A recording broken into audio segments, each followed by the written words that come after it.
Hey Telecom Tribe, this is video 4 of #Automate10, where we create a fully functioning automated dashboard in 10 short videos. Now for our monthly dashboard, month at a time dashboard, we need the all 12 months that we'll show in our data table. So to do that, we're going to use the latest date we just created, and that's the date function. Latest date right there. And we need to do the month, same thing again, latest date.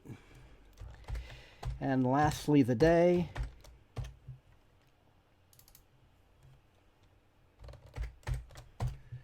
Okay, there's our current date, but what we need to do to get each preceding month is subtract one and one more each time. So that's a great use of the rows function.